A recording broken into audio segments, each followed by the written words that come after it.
Olá, olá, o tema do vídeo de hoje é: chegou o fim do Xbox como videogame? A principal máquina de entretenimento da Microsoft, o Xbox. Será que isso está chegando no fim? O que isso revela sobre o mundo dos videogames e também a nossa indústria cultural? Vai ser uma desgraceira aqui que você não faz ideia. Então vamos lá, gente. Teve vários acontecimentos que atingiram a divisão de jogos da Microsoft em fevereiro desse ano, e isso não foi só uma mudança interna da empresa, porque o Phil Spencer aqui se aposentou depois de 38 anos de Microsoft, sendo 12 ali como chefe do Xbox. E também a Sarah Bond aqui, que era presidente da marca, ela saiu ali meio do nada, de forma repentina. E aí no lugar vai entrar nossa amiga Asha Sharma aqui. Só que ela veio direto da divisão de inteligência artificial da empresa, que é ali a Core AI da Microsoft. E antes disso ela trabalhou na Meta, na Instacart também. Resumindo, ela não tem experiência nenhuma com videogame. E essa escolha não foi por acaso, foi uma decisão estratégica, porque isso é uma mensagem clara sobre o rumo que a empresa quer seguir. Então a pergunta aí que está no mundo dos videogames é muito simples. O Xbox está chegando no fim? Para responder isso eu não vou ficar aqui lendo comunicado de imprensa. Nós vamos usar o nosso materialismo histórico e também vamos analisar a estrutura econômica por trás disso tudo. Porque pensa só, a nossa superestrutura que tem aqui a arte, a família, a cultura, as mídias, a lei e também os gameless, como diria o Lula, os gameless não falam de amor. Isso vai manter aqui a nossa base, as relações de produção, as ferramentas, as fábricas, as máquinas, as matérias-primas. E aí vão ter as relações de produção também, as pessoas que vão trabalhar mais, os burgueses ali, os CEOs da Microsoft ganham milhões, mandando um monte de gente embora ali, e depois isso volta e forma a superestrutura de volta. E aí a superestrutura vai mudar alguma coisa aqui, e isso vai voltar aqui para a base de volta. Então esse é o motivo que eu estou fazendo isso. Segundo motivo desse conteúdo, eu tenho o Xbox Series X ali atrás, tenho o Xbox desde o 360, inclusive tive um Xbox que deu 3 luzes vermelhas, tive que comprar outro, bem otário eu, né, comprar outro Xbox, tive o Xbox One e tô cheio de conquista dos meus joguinhos lá. E aí eu criei esse conteúdo para saber que diabos está acontecendo, porque isso não é só um assassinato de uma marca aí querida por muitas pessoas, justamente uma reestruturação da indústria cultural aqui para atender o que vocês acham. Qual será o grande mistério? Para atender às necessidades novas de lucro da Microsoft, porque o tio Bill Gates não para. Ele pode não estar na Microsoft, mas ele está de olho. Está de olho na Microsoft e também em remédio para DST. Mas hoje o foco da Microsoft é especialmente aqui, não é mistério para ninguém, a inteligência artificial. E esse foco aqui, meus amigos, não é negociável. E aí, para que a gente entenda então qual vai ser o futuro da porra do Xbox, a gente vai ter que olhar aqui 3 coisas. A infraestrutura física que compõe a computação. Porque pensa, aqui a gente tem chip, tem processador, tem memória RAM, e isso está evoluindo o tempo todo. Vamos precisar também olhar aqui, meus amigos, o modelo de renda no capitalismo de plataforma. Porque no vídeo que eu soltei alguns dias atrás falando sobre tecnofeudalismo, em que você não vai ser dono de porra nenhuma, eu já dei a letra que muitas coisas estão mudando aqui. E por último, meus amigos, vou botar de vermelhinho aqui para simbolizar as 3 luzes vermelhas aí, mas por último a gente vai ter mais uma coisinha aqui, que é a automação do trabalho intelectual. Então essas 3 coisas estão se chocando nesse ano aqui. E é essa doideira que a gente vai entender aqui nesse vídeo. Mas tem uma outra plataforma que eu descobri que não tem automação de trabalho intelectual, nem modelo de capitalismo aí de plataforma. Na verdade vai ter uma infraestrutura física que vai compor a computação. Esse lugar vai ter. Infelizmente. Mas esse lugar é a nossa área de membros do canal. Muito obrigado, capirotos, corotes azuis e inomináveis. O apoio de vocês é fundamental porque eu continuo esse trabalho. E se você quer, assim como os membros, receber vídeos exclusivos, tem uma série de vídeos, inclusive mini cursos que eu estou fazendo, bases culturais aqui do canal, Pierre Bourdieu, Guy Debord, vai ter Theodor Adorno também, vai ter ainda Mark Fisher e muito mais a seguir. Tem também vídeos antecipados. Eu subi o vídeo, tu recebe na hora, com até uma semana de antecedência. E ainda pode sugerir novos vídeos para o canal. Esse é um vídeo que ninguém pediu, mas eu vou fazer mesmo assim. Para tudo isso tem um botãozinho abaixo do vídeo, é 5 por mês para você se tornar membro, mas caso não possa se inscrever, tá tudo certo também. Não é todo mundo que ganha como um CEO da Microsoft, não é mesmo? E aí nesse caso dá um joinha, isso ajuda a levar o conteúdo para mais pessoas, levar isso para os algoritmos aí dos gamers da internet, e também não deixa de se inscrever para não perder os próximos vídeos aqui do canal, e vamos tocar ficha. E aí para que a gente possa entender então essa crise do Xbox, essa crise do console físico, a gente tem que parar de olhar para o software e olhar para essa produção material mesmo, porque pensa, o mercado de consoles, ele sempre dependeu de peças físicas, e só para mostrar o Xbox aí, vai que tu não conhece. Tem gente do canal que não joga videogame aí, mas é essa geladeirinha preta aqui. Mas o mercado de consoles sempre dependeu de peças físicas, tanto processadores, placas gráficas e também chips de memória. Só que essa base material aqui, ela entrou em conflito direto com a nova base material que está sendo exigida aqui pela inteligência artificial. E nesse ano a gente sabe que está tendo uma crise gigantesca de memória RAM. Inclusive vai afetar ali o concorrente, PlayStation 6. Pode atrasar o lançamento do videogame, que estava sendo ali previsto para 2027, e estão falando em até 2028, 2029. Então essa crise global de memória RAM, ela afeta principalmente aqui o DRAM e aquelas memórias que têm maior largura de banda também. Por exemplo, as memórias aqui GDDR7. Só que diferente da crise da pandemia, que já foi sinistra, agora não é só um problema de transporte não. É uma mudança estrutural na forma como a produção mundial está sendo usada. E pensa só, o capital aqui, né, o nosso dinheirinho aqui, que está compondo essa infraestrutura física aqui, de computação, ele sempre tem um negocinho, né? Ele sempre quer ir para onde o lucro promete ser maior e mais rápido. E aí hoje as empresas como a Microsoft, que tem ali o Azure, tem a OpenAI também, tem a Meta também, tem o Google, tem a Amazon, eles estão numa corrida aí gigantesca. Uma corrida gigantesca para construir data centers gigantes no mundo inteiro. Então, logicamente que esse dinheirinho vai caminhar mais para cá, ó. E lógico que o objetivo é treinar os novos modelos de linguagem e também os sistemas ali de agentes de IA. E hoje estima aí que cerca de 70% de todos os tipos de memória do mundo estão indo direto para data centers e infraestrutura de inteligência artificial. E as fábricas de semicondutores, elas perceberam que as memórias ali para servidores de IA, elas dão muito mais lucro que memória RAM que a gente usa no nosso computador. E por isso a produção mudou de forma agressiva. E um exemplo claro é a Micron aqui, que é uma das 3 maiores fabricantes de memória RAM do mundo, junto com a Samsung e também com a SK Hynix. E a Micron anunciou que vai encerrar totalmente a sua divisão ali de consumo padrão de memória RAM e eles vão focar só em IA e memória ali voltada para IA, pelo menos por enquanto. E obviamente que o efeito prático disso vai ser simples. Vai ficar muito mais caro fabricar eletrônicos de consumo. Então nós estamos entrando numa possível idade das trevas tecnológica. E talvez todo esse processamento faça parte daquele tecnofeudalismo que eu já venho falando aqui. Você vai pagar pelo acesso de processamento e não mais comprar sua plaquinha ali. Assim você vai ficar pagando coisas a vida inteira. E aí a memória RAM, que antes tinha um custo mais previsível, agora vai ficar muito mais cara. Aconteceu tipo isso aqui, ó. Aqui tem um preço médio de uma DDR5 aqui, kit de 2 unidades, né, 16 GB de RAM, e tava a menos de $150. E agora subiu para mais de 450. E hoje a memória já representa cerca de 18% do custo total de um computador novo. E aí, obviamente, isso impôs ali um limite muito claro para a indústria de hardware de entretenimento, como eu já falei do PlayStation 6 aí. E aí, qual a alternativa que eles têm? Ou é vender com prejuízos gigantescos para depois cobrarem nos joguinhos, ou deixar o console muito mais caro para o consumidor. A Valve também já foi afetada, eles já adiaram ali seus Steam Machines, só mostrando uma foto aqui do Steam Machine e também do Steam Frame, que é esse óculosinho aqui de realidade virtual, e isso vai ser adiado e não vai ter nova data. E a Valve já citou de forma pública, tem escassez de memória e armazenamento, e aí não vai ter como manter os preços que estavam planejados. A Dell também já avisou que está aumentando ali os preços de 15% a 20%, também a Lenovo, também a HP vai seguir aí passos similares, e quem monta PC por conta própria também vai ser avisado ali pelos varejistas sobre esses aumentos próximos. E a Nvidia também, a RTX 50 Super, ela vai ser empurrada para frente agora, por falta da GDDR7 que eu já comentei antes, e então tá o caos generalizado na coisa toda. E se a gente olhar aqui pelo materialismo histórico, a conta da Microsoft vai ficar muito clara, porque se eles ficarem subsidiando aí caixa de plástico e silício com margem baixa, isso vai ser economicamente ruim para eles. E esses consoles deles estão disputando os mesmos componentes caros ali que os servidores de IA da Azure, por exemplo, que dão muito mais grana para a empresa. Então a infraestrutura que sustenta essa expansão de IA, ela está de forma direta apertando as margens, tornando menos viável o modelo tradicional de videogames. E a saída do Phil Spencer e da Sarah Bond, isso não foi só uma troca normal de gestão não. Isso é o resultado direto do colapso ali do modelo de negócio do Xbox, considerando toda a realidade econômica. E os números do segundo trimestre do ano fiscal de 2026 deixaram isso muito claro. E esse trimestre terminou, né, no dia 31 de dezembro aqui. E no geral, obviamente, que a Microsoft teve aí um ano muito forte. Os caras tiveram 81 bilhões de receita, um crescimento ali de 17% em relação ao ano anterior. E pela primeira vez, a divisão da Microsoft Cloud aqui, eles trouxeram 51,5 bilhões num único trimestre. Só que esse sucesso teve um custo alto, porque a transição para IA exige bastante investimento na infraestrutura física. Só que eles tiveram, cara, um capex aqui que subiu 66%, que é o custo de operação, né? Capex é custo de operação. E esse Capex chegou a 37 bilhões aqui em apenas 3 meses. E esse dinheiro foi para data centers, para chips, para infraestrutura de nuvem também. E o CEO da Microsoft, o Satya Nadella aqui, ele vai dizer para os investidores que esse gasto não era opcional não, porque segundo ele ali, isso era uma necessidade para garantir o valor vitalício da nuvem, conquistar o mercado de serviços de IA antes dos concorrentes. E aí você olha toda essa conta aqui, dentro dessa estrutura, onde que tá a porra do Xbox? Isso vai ficar nesse segmento aqui, ó, More Personal Computing, e que vai ser o único grande segmento em que a Microsoft vai mostrar fraqueza. E aqui a gente consegue ver o que aconteceu, porque a receita de jogos da Microsoft caiu aqui 9%. Isso, né, em relação ao ano anterior ali. E quando a gente olha os detalhes, aí o quadro fica pior, porque as receitas com conteúdo e serviços, elas caíram cerca de 5%, e as receitas com hardware 32%. E ainda a Microsoft teve que admitir que alguns ativos do Xbox, eles valem menos hoje do que eles achavam que valia antes. E aí, enquanto o Nadella estava precisando explicar ali para os investidores porque ele estava gastando 37,5 bilhões por trimestre em infraestrutura de inteligência artificial, ele também tinha nas mãos aí essa divisão de jogos que era muito grande. Porque pensa só, os caras tinham gastado 70 bilhões de dólares na compra aí da Activision Blizzard, e ninguém pediu essa porra. Tô brincando, eu pelo menos não pedi. Tô nem aí pra Call of Duty. Só que mesmo assim a Microsoft continuava consumindo recursos de engenharia, entregando margens cada vez menores e também vendo as vendas de hardware aí caírem rápido. E aí, cara, acionista é foda. A pressão por eficiência virou algo difícil ali de segurar. E já começou a circular ali rumores fortes de que a Microsoft estava se preparando para uma outra grande rodada de demissões aí nesse ano. Então, estimativas sugerem que 11 mil e 22 mil cargos podem ser removidos em todo o mundo. Porque não sei se vocês lembram, a Microsoft já tinha despedido 1.900 trabalhadores em 2024, mais 6 mil pessoas ali em maio de 2025 e mais 9 mil ali em julho já, 2 meses depois. Então, somando mais esse negócio aqui, dá uma impressão de fechamento de boteco. E esses 11 a 22 representam de 5 a 10% aí da força de trabalho da Microsoft. E essas demissões, estão falando aqui, ó, que está apontando para as equipes de nuvem da Azure, a unidades de jogos Xbox e também vendas globais como área-chave de foco. E aí o novo chefe de conteúdo do Xbox aqui, o Matt Booty, ele está tentando ali acalmar os estúdios. Vai publicar um memorando dizendo que as mudanças de liderança não significavam demissões em andamento. Mas mesmo assim, pouca gente vai ficar tranquila, principalmente considerando aí os antecedentes dos caras. Porque os caras fecharam, inclusive, estúdios ali que estavam fazendo jogos bons. A Tango Gameworks aqui, que foi fechada em 2024, eles tinham lançado jogos premiados e que venderam bem, como o Hi-Fi Rush aqui. Joguei o comecinho dele, não faz muito meu estilo, mas era um jogo legal. E aí junta isso com a saída do Phil Spencer, Sarah Bond ali também, saiu da festa sem dar tchau. Então, olhando tudo isso, essas saídas mostram algo aqui pra gente mais simples, que o alto comando da Microsoft estava insatisfeito com a incapacidade da gestão anterior de parar essa queda e adaptar o Xbox para as novas exigências ali de lucro nessa área da IA. E o Xbox está com loucuragem aí faz muito tempo. E para que a gente entenda por que esse hardware entrou em crise e por que a gestão ali do Spencer e do Monge também caiu, a gente precisa olhar para a principal estratégia do Xbox aí durante algum tempo, que é esse Xbox Everywhere, essa campanha, né, o This is an Xbox. Porque a ideia, como muitos de vocês sabem, era simples. Ao invés de focar no console físico, a marca vai ser empurrada para a nuvem e para outros aparelhos ali. E a campanha vai dizer que o próprio videogame não era mais essencial. E aí, por exemplo, uma TV Samsung, um Amazon ali Fire Stick, um notebook de trabalho, até um celular, isso poderia ser um Xbox, desde que rodasse ali o aplicativo do Xbox Cloud Gaming. E isso na planilha do Excel fazia muito sentido, porque pensa, a empresa vai deixar de bancar um hardware que está dando prejuízo, vai jogar o custo das telas para outras empresas e vai focar só em vender assinatura. Só que o problema é que essa ideia ignorou como as pessoas realmente consomem cultura e consomem os jogos. E aqui a gente cai no nosso fetichismo da mercadoria, porque pensa, no capitalismo, a relação entre as pessoas aparecem como relações entre coisas. E no mundo dos videogames isso é muito forte, porque as pessoas não compram só software, elas compram a marca, elas compram o console embaixo da TV, aquele objeto físico ali, ou digital, que faz parte de um ecossistema fechado. É um mundinho fechado do cara ali. Isso cria uma identidade, cria um pertencimento. É um ritualzinho ali mesmo. Eu ali, por exemplo, sento no sofá e falo, pô, vou jogar aqui eu tô jogando Fallout New Vegas. Jogo de 2010? 2010. Eu nunca tinha jogado esse jogo inteiro, tinha só jogado o 3 e um pouco do 4 também, aí resolvi dar uma chance e tô me divertindo horrores. Então esse pertencimento é muito importante para quem joga. E isso é uma base do que muita gente chama de guerra dos consoles, que eu acho uma besteira. Mas quando a Microsoft tentou transformar essa identidade concreta num serviço sem forma, que eu pessoalmente achava que ia dar muito certo, tá? Mas enfim, isso virou espalhado, né, em qualquer tela, para muitos da base da Microsoft e irritou essa galera. A mensagem ficou meio confusa também, principalmente quando você compara com a Sony, né? Então a mensagem da Sony é muito clara. Se compra o PlayStation para jogar PlayStation. Já o Xbox com essa campanha passou a não ter uma mensagem clara. E vai ser pior, não vai ser clara, os fãs ali da marca não vão curtir. Eu achei massa. Mas essa parada vai causar atrito dentro da própria empresa, porque muitos funcionários sentiam ali que aquele trabalho de engenharia de hardware estava sendo tratado ali como algo sem valor. E ao mesmo tempo o Xbox também começou a lançar jogos ali que eram antes exclusivos nos consoles rivais. Então PlayStation 5, Nintendo Switch, e isso vai trazer dinheiro no curto prazo ali em venda de jogos, mas vai destruindo aquele valor simbólico do hardware. E aí os jogos chegam no PlayStation que já tem seus próprios exclusivos fortes, porque quem vai comprar um console da Microsoft? E para muitos ali esse plano foi visto como aquela ideia de buscar cliente amanhã, mas esquecer o que tu tem hoje. E aí para ficar tentando agradar investidor com essa ideia de estar em todas as plataformas, tipo ser uma Netflix, a empresa acabou quebrando ali aquele vínculo cultural com sua base. E aí o fracasso do Xbox Everywhere, isso mostra pra gente um limite desse modelo que dominou a indústria, que é o capitalismo de plataforma. E nesse modelo as empresas deixam de focar na venda direta dos produtos e vão passar a construir plataformas digitais. E essas plataformas vão ganhar dinheiro controlando o acesso. Então o centro do negócio deixa de ser a venda do item, como eu já falei antes, e o foco vai ser cobrar assinatura mesmo, além daquele controle dos dados. E o Xbox Game Pass aqui, ele é um grande exemplo desse capitalismo de plataforma nos videogames, porque a ideia era muito simples. Ao invés de pagar $70 aí por um jogo, ou sei lá, R$400 aí, R$300 que está hoje, a pessoa vai pagar uma mensalidade e vai ter acesso a um catálogo grande ali. E o ponto mais alto dessa estratégia de capitalismo da plataforma foi a compra da Activision Blizzard King, né, que é chamada. Vão comprar por quase 70 bilhões. E o objetivo disso não era só trazer ali jogos melhores, era também controlar a atenção de milhões de jogadores e puxar todo mundo para um sistema de assinatura mensal. Só que todo modelo tem limite. E aí o crescimento do Game Pass parou. E aí a base de usuários do console que estava disposta a assinar chegou perto daquele máximo ali. E as tentativas de crescer, levando o Xbox Everywhere para PC, para celular, eles bateram em vários problemas. Porque eu já tentei jogar no celular. A interface é ruim. Mesmo tu pegando um controle de videogame ali, plugando, etc. Tem também uma resistência cultural. E tem uma dependência de internet também que tem que ser muito boa para a nuvem funcionar direito. E para manter o serviço, a Microsoft precisava bancar jogos ali, aqueles AAA que a gente chama, que são jogos com mais alta produção, que são muito caros. E são jogos que levam aí, sei lá, de 4 a 7 anos para ficar prontos. Custam centenas de milhões de dólares também. E eles vão ser colocados no Game Pass no dia do lançamento, sem gerar aquela grande entrada de dinheiro que as vendas tradicionais trazem. Que no lançamento vem uma grana e depois vai ficando mais ralinho, né? Mas o Game Pass vai ser algo constante. Só que aí os juros subiram no mundo, o dinheiro ficou mais caro também. E aí sustentar esse modelo ficou caro demais. E aí a Microsoft aumentou o preço do Game Pass ano passado. Quando eles anunciaram essa parada, eu cancelei no dia. E todo mundo reclamou, obviamente. E ficou claro que o público não aceitava pagar qualquer valor. Ou seja, o preço tinha um limite. E aí pensa, receita de assinatura parada, custo de desenvolvimento muito alto, hardware cada vez mais caro, esse modelo de Netflix dos jogos bateu na realidade. E aí pensa, se a empresa não consegue aumentar muito a receita, sobra o caminho aí clássico do capitalismo, que é cortar custo de produção. E é justamente aqui que a Xaxarma entra. E não vai entrar só esse sorriso brancão bonito dela aqui não. Vai entrar também a inteligência artificial. E como eu falei, a nomeação dela chocou muita gente, porque normalmente a indústria de jogos gosta ali de líderes ligados àquela criação, à cultura gamer. Mas como eu falei, ela não veio desse mundo. E essa galera dos joguinhos aí fica tudo muito louca, ela já teve que apaziguar a moçada ali. Prometeu o retorno do Xbox, aquilo que eu já falei antes. Trazer ali o espírito renegado de volta. E ela teria tolerância zero para IA ruim também. E não queria ali encher o mercado com conteúdo sem alma feito por máquinas. E vai repetir que jogos são arte. E que grandes histórias são feitas por humanos. E se tu viu mais de uns 3 vídeos desse canal, tu já sabe a linha de pensamento aqui, né? Porque essas falas são bonitinhas. Mas olhando aqui para o nosso materialismo histórico, a gente precisa desconfiar de discurso corporativo, porque a ideologia costuma esconder o que está acontecendo de verdade. E aí vai surgir palavras sobre arte, sobre espírito humano, tudo para acalmar investidor e consumidor. E obviamente ela não foi colocada ali para ser uma curadora de arte. Ela foi colocada ali para mudar a forma de produção aqui, as relações de produção. É para isso que ela foi colocada aqui. Mais precisamente aqui, a IA agêntica. É isso que vai importar para nós. Porque obviamente a Microsoft hoje já passou daquela IA que responde comando tipo chatbot. O foco agora são os sistemas agênticos. E um sistema agêntico, ele consegue manter contexto ao longo do tempo. Como vai dizer a própria Microsoft aqui, ela pode planejar várias etapas, ela pode usar ferramentas externas também, pode inclusive agir sozinho, naquele estilão mais Skynet ali, e pode trabalhar junto com humanos e outros programas. E esses sistemas não servem só para gerar texto, obviamente. Eles vão gerenciar projetos, encontrar erros no meio do desenvolvimento, operar a plataforma inteira também. Então a ideia é mudar a IA de uma ferramenta que você consulta para algo que funcione como uma força de trabalho digital. Então nós vamos botar aqui nas relações de produção, a gente tem aqui, né, o lumpenproletariado, que é aquela pessoa que trabalha ali no iFood, por exemplo, empresário de si mesmo, o empregado aqui, aristocracia ainda trabalhadora, pequena burguesia e burguesia. A gente vai ter aqui algo que vai ficar entre o meio de produção e uma relação de produção aqui. Ele vai ser aqui, né, uma força de trabalho digital e ao mesmo tempo um meio de produção também. Por essa nem Marx esperava. E a promessa que a Microsoft está fazendo para os investidores é muito clara, que esses workflows agênticos aqui, eles vão reduzir muitos gastos com mão de obra humana. E com isso eles podem cobrar muito mais caro por produtos, por exemplo, como o Copilot. Isso no mercado corporativo. E o próprio presidente da Microsoft, ele diz que a empresa usa a si mesma como cliente zero. Ou seja, ele força seus próprios funcionários a automatizarem tarefas antes de vender isso para fora e possivelmente substituírem eles mesmos. Pensa o quão sinistro isso pode ser. E aí pensa, nesse cenário, a divisão do Xbox ela vai virar um laboratório. Ela vai servir para mostrar como a IA agêntica ela pode ser usada na produção de conteúdo digital em grande escala. Porque a indústria de jogos ela depende de muito trabalho humano qualificado. E os jogos são feitos com muito trabalho que a gente pode chamar de imaterial, que é muita programação, é muita modelagem 3D, muito teste, também tem roteiros. E esse é um setor super conhecido por explorar muito ali a força de trabalho. Como muitos sabem, tem práticas como Crunch, que vão forçar as pessoas ali a trabalhar de 80 a 100 horas ali por semana. E também tem aquele Playboard, que é ali o beta teste, né? Quando os fãs ajudam a testar o jogo, a moderar o jogo, a criar conteúdo sem receber nada por isso. E tudo isso serve para extrair mais valor do trabalho. E aí pensa, a IA agêntica do Xbox, ela não tem como objetivo principal escrever o roteiro final do próximo Halo, porque isso provavelmente ia irritar os jogadores. O objetivo final é justamente reduzir os custos operacionais e vai automatizar todo esse trabalho dos bastidores. E aí com que eles podem trabalhar, por exemplo? Uma das coisas pode ser testes de qualidade, porque os jogos precisam de muitos testadores humanos para ficar repetindo cena. O cara joga aquela cena várias vezes tentando achar bug. E a IA agêntica pode simular milhões de jogadores ao mesmo tempo e encontrar os erros muito rápido. Isso é uma coisa. Outra pode ser também a otimização de código e também renderização, porque esses agentes de IA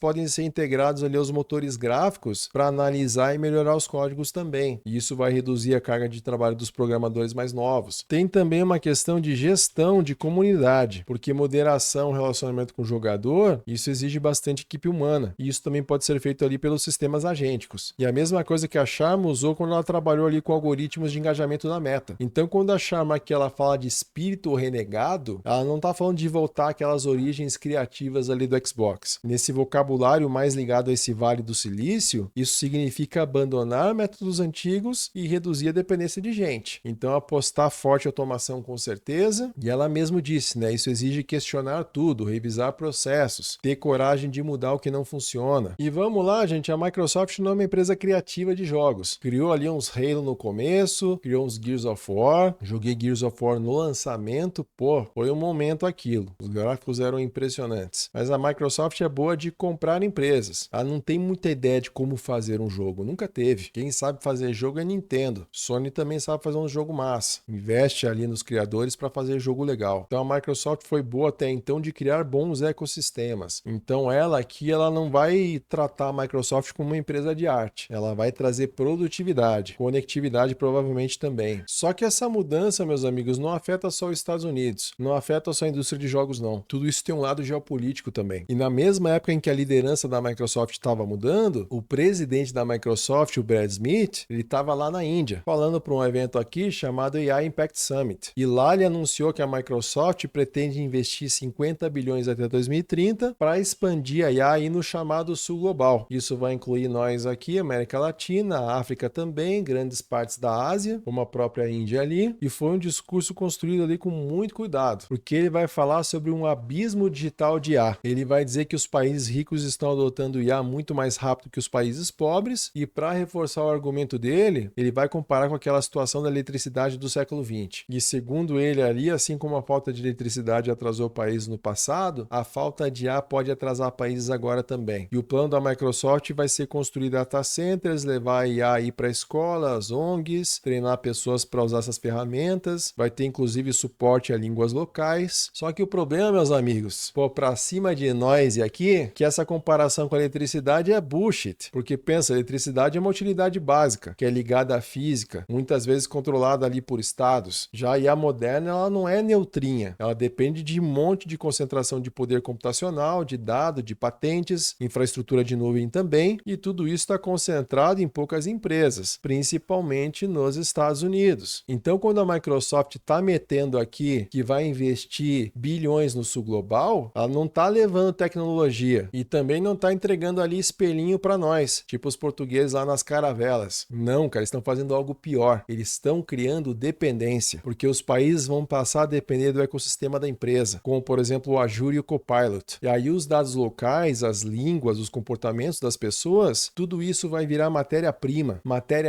para treinar modelos que fortalecem ainda mais essas plataformas centrais deles. E isso lembra, meus amigos, o que os impérios antigos faziam ao construir ferrovias em colônias. E as ferrovias, elas não eram feitas para ajudar a população local, não. Elas serviam para tirar recurso e levar para os portos, porra. Só que agora, em vez de algodão e especiaria, o recurso que vai ser dado vai ser comportamento humano. Então, quando ferramentas de IA da Microsoft entram em escolas e órgãos públicos, as pessoas não vão aprender ciência da computação de forma independente. Elas vão aprender a usar produtos específicos da empresa. E isso vai criar uma geração inteira de trabalhadores presos a essas plataformas, pagando licença, pagando assinatura por décadas. E isso vale muito mais que uma assinatura de Game Pass. E aí, voltando para o lado dos jogos, para desenvolvedores e criadores de países periféricos também, o impacto é muito duro, porque se a Microsoft consegue reduzir muito esse custo de tradução, de adaptação, de roteiro e testes com IA, ela pode inundar o mercado com produtos feitos em escala industrial. E aí, pequenos estúdios locais que trabalham de forma artesanal, eles não conseguem competir nesse ritmo. Então, o resultado não é empoderamento, é uma inserção que vai ser subordinada, que as pessoas trabalham dentro das plataformas das Big Techs, em condições cada vez mais precárias, ajudando a alimentar sistemas ali que concentram ainda mais poder fora dos seus países. Então, tudo que a gente viu até agora parece apontar para uma conclusão muito simples. É o fim do hardware Xbox, tá tudo muito caro de produzir, então fica muito difícil manter o modelo tradicional do console. Só que mesmo assim vão ter informações de bastidores que vão indicar que a Microsoft ainda está trabalhando no novo console. E aí tem o codinome aí Magnus, vai ter uma parceria ali com a AMD também. E à primeira vista, se você olha e fala, caramba, o que está acontecendo então? Parece que está contradizendo tudo que eu disse antes. Mas se a gente olhar isso aqui com mais atenção, a gente vai ver que esse projeto ele não continua o modelo antigo. Ele vai mudar o modelo por completo, podemos dizer. Porque a próxima geração, ela pode não ser o console fechado e fixo, feito só para ligar na TV e rodar jogos ali de uma loja única. Então pode ser mais um PC de jogos com Windows 11, mais simples e com algumas modificações. E aí isso vai mudar algumas coisas ao mesmo tempo, porque vai ter o fim daquele jardim murado clássico dos consoles, né? Porque pensa, durante vários anos aí, esse modelo do console foi sempre parecido. A empresa vende um hardware com pouco lucro, ou até mesmo com prejuízo, daí o dinheiro vem de verdade depois, uma taxa de cerca de 30% cobrada em cada jogo, né? Vendido na loja digital. Então é um modelo aí que a gente chama de Gillette, né? Que o aparelho é barato, mas as lâminas que vão dar lucro depois. E claro que esse sistema só funciona porque o console é fechado. O jogador não pode instalar qualquer loja. Ele fica preso no ecossistema da empresa. Só que nesse novo modelo baseado no Windows, isso vai mudar, porque vai ter a opção de sair da interface ali, tela cheia do Xbox, para ir para um desktop do Windows. Então não vai ser um sistema fechado como antes. E aí executivos de outras lojas, como a Epic Games Store, eles já falaram que esperam ver suas lojas rodando direto nesse hardware aí. Então todas, né? Steam, Epic, vai ter a GOG ali também, entre outras aí. E a Microsoft vai deixar de ter um controle total sobre aquela loja ali e sobre aquela taxa de 30% também. Isso criaria ali uma situação inédita, né? Porque a pessoa pode sentar no sofá e jogar ali no Xbox jogos que a Sony lançou, por exemplo, comprar isso em lojas rivais e com isso acaba aquela ideia clássica ali de guerra de console, que tem base nessa exclusividade de hardware. Então o Xbox deixa de ser uma caixa exclusiva, isso vira uma espécie ali de terminal universal de acesso ali aos jogos de PC. Mas aqui que está o ponto econômico mais interessante, porque a Microsoft talvez ela não queira mais carregar sozinha esse risco de ficar fabricando hardware nesse mundo que está cheio de componente caro e instável, porque ela está cansada de apanhar, são 4 gerações apanhando também. A do 360 nem tanto, mas todas as outras sim. E esse processo na verdade já começou com os portáteis, né? Porque eles têm o ROG Ally aí que roda software do Xbox e a ideia agora parece que é ampliar isso. Então ao invés de só a Microsoft fabricar consoles, pode ser a Dell, pode ser a Asus, pode ser a Lenovo, pode ser a Acer, pode ser várias outras aí. E essas empresas já vivem nesse mercado de PCs, né? Elas sabem lidar com estoque, com variação de preço, né? Variação de preço dos chips, as margens apertadas e deixando os parceiros que fabricam esses diferentes modelos, que pode ser portátil, desktop compacto, máquina de sala, com várias faixas de preço, a Microsoft está espalhando o risco pelo mercado. E aí se faltar memória, se o preço subir, se um modelo vender mal, o prejuízo não vai cair todo no colo da Microsoft. Ela vai ficar distribuída ali em vários fabricantes. E aí do ponto de vista da empresa, isso é uma solução bem prática, né? Porque a Microsoft continua dona do sistema, dos serviços, das assinaturas, da inteligência artificial, mas ela não precisa mais ficar bancando sozinha componentes. Tira o peso físico e financeiro da produção do hardware e consegue levar os seus serviços, esses que geram muita grana, para muito mais pessoas. E aí com isso a marca Xbox muda de significado, né? Ela deixa de ser principalmente aquela caixa de plástico e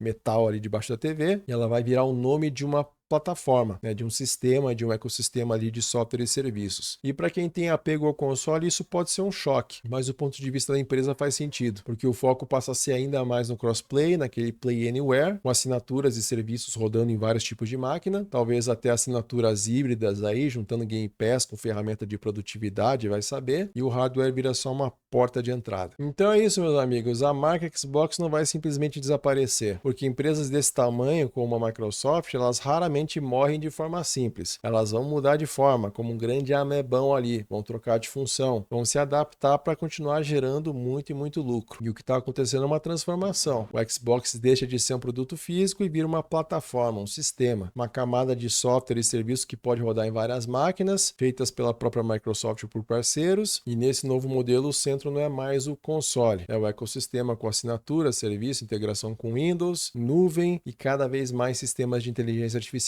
E aqui que essa troca de liderança faz sentido, né? Porque o Phil Spencer e a Sarah Bond, eles representavam um modelo antigo, aquele modelo que tentava equilibrar aquela cultura gamer ali, aquela identidade de marca, aquela lógica mais tradicional dos consoles. E agora esse modelo entrou em choque com essa nova realidade que hoje é dominada por IA. Então, no fim, meus amigos, o lugar que a gente está indo não é para o fim dos games ali. É justamente aqui uma mudança da indústria cultural. É justamente uma mudança nos meios de produção, nas relações de produção também, e que vai criar aqui novas formas de arte, seja elas qual for aí que a gente ainda não sabe. Em relação à arte, isso não me cheira bem. E agora eu quero saber o que você pensa sobre isso. Você acha que vai piorar? Você acha que vai melhorar? Qual que é o seu console preferido? E se chegou até aqui, dá o joinha, isso ajuda a levar o conteúdo para mais pessoas, também se inscreve no canal e considere se tornar membro. Tem uma série de vídeos exclusivos que você pode desbloquear, assim como as conquistas aí dos videogames, a partir de agora. E é isso, todo dia, meio-dia, um vídeo novo no canal. Te aguardo no próximo.